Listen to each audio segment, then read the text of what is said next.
how to start Shopee affiliate program. Hello everyone, welcome to our channel. Let's see how we can do it.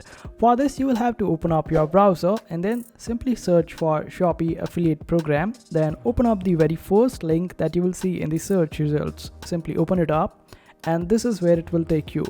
Now over here you can simply click on this option of enter, and you can also click on this option of learn more in order to see more details about this particular program, as there are some conditions in order to get into this particular program, like you must have at least 1000 followers on your social media handles like Instagram, TikTok or the YouTube.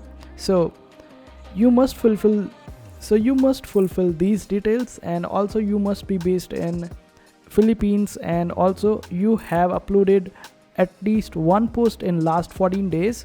Then you would be eligible for the program. Simply click on the option of enter, and after that provide the details about you. In case if you don't have an account, simply click on this option of sign up and provide your details.